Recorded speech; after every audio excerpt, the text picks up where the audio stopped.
Mais uma perguntinha aqui que eu já vou fazer porque tem a ver com o assunto. Manda. A Silvana dos Santos, Fátima dos Santos, Um beijo, perguntou, Fátima. trabalhando aí, né, aqui nos Estados Unidos, se você já teve alguma situação perigosa igual a que você passou aí no Já. Brasil dessa Eu vez? tive, que foi a cobertura do furacão Sandy em outubro de 2012. Ah, olha só. Essa reportagem também dá para assistir. Essa já tá no YouTube mais recente, porque já foi em 2012, né? E foi bem tenso, porque também a orientação da Record, lá do Brasil, era o horário que o furacão, o olho do furacão encostar o solo, né? A gente não tava, para quem morava aqui na época, gente, será que tem alguém que tá acompanhando, que morava em Nova York nessa época? Eu brinco sempre que Nova York não é um lugar que tem furacão com frequência. Se tiver alguém dessa época, dá um alô aí. Pra gente que morava na Flórida, era todo ano. Furacão é muito comum na Flórida, né, todo João? Todo ano. A gente já fugiu de 2. Sério? Terremoto é muito comum na Califórnia, na área da Califórnia. Cada um com o seu desastre, né? E o Não vem- nosso desastre qual é? Terrorismo. Atentado terrorismo. Não é? É um tipo de E tragédia também. nevascas extremas. Nevascas muito né? fortes, Quando é verdade. acontece. Mas e aí? Sim. Mas aí, no caso, todo mundo estava acompanhando, né, essa chegada provável do furacão Sandy. Vocês lembram dos memes da época, gente? Vocês lembram que Eu lembro que tinha Sandy a mesmo. cantora Sandy no meio de um redemoinho e cadê o Júnior, né? Não, foi muito marcado. 2012, Camila. 2012. Foi outubro de 2012. A gente não morava aqui nessa época ainda. Estavam no Brasil, mas saiu muito na TV no Brasil também, né? Lembro muito. Porque, como não era comum, em Nova York ficou metade no escuro durante uma semana, né? Porque o furacão foi forte mesmo. Então, a ideia era acompanhar a chegada do furacão. E ele poderia encostar, como aconteceu, em New Jersey.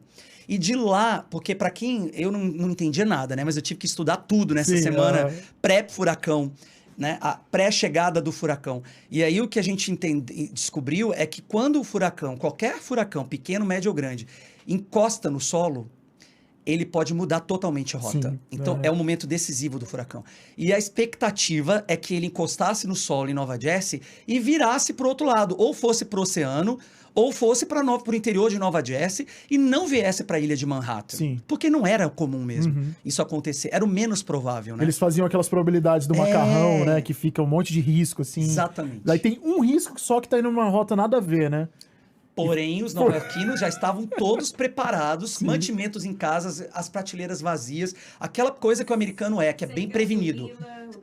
Totalmente sem gasolina, planejado. água. Eles são muito exagerados, mas ao mesmo tempo eu acho que eles são prevenidos, né? Sim. Eu não sei se é exagero ou prevenção. Eles são muito prevenidos. Eles preferem pecar pelo exagero, pela prevenção. Acho que até exagero sob a nossa ótica de brasileiros, Pra né? gente, Talvez, né? Pra eles, super natural. Normal, todo né? mundo tá fazendo, né? Eu ficava impressionado. Eu lembro que eu falava, por que o pessoal tá comprando água, assim?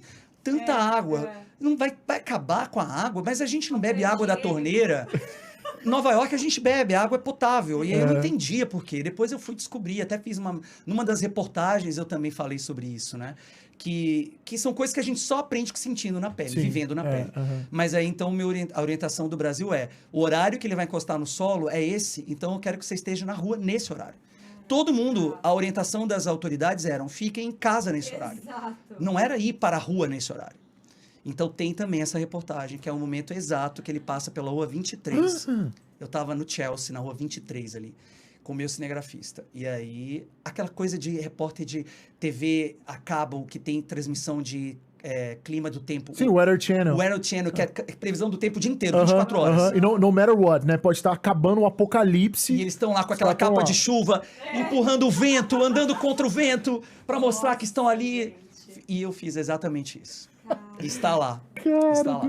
E o mais interessante que eu vou falar aqui em off para vocês é que eu e meu repórter cinematográfico, a gente combinou o seguinte: se por acaso for uma ventania fraquinha, a gente simula que você está andando com dificuldade, porque vai impressionar e a gente já está na chuva para se molhar. Se a gente está aqui, todo mundo em casa, só a gente na rua, vamos fazer acontecer aqui a matéria que a gente vai ganhar o prêmio ESSO. Olha isso. Só que aí a gente não precisou ensaiar, João. Camila, a gente não precisou. Como é que foi, cara? Foi muito forte. Foi muito forte. Na hora que eu estava gravando a minha passagem, que é a hora que o repórter aparece em quadro, explodiu um painel de luz de um letreiro de uma loja que estava na esquina. Cara. E o repórter, inclusive, ele sai na hora do barulho. Foi tão forte que ele se assustou assim e virou para lá, ainda pegou a faísca saindo. Eu chamei ele de volta, ele voltou para mim e eu atravessei a rua deserta, a Rua 23. Então, respondendo a pergunta da Silvana Fátima, beijo pra você. Sim, eu já passei por perrengue aqui também, né? Cara,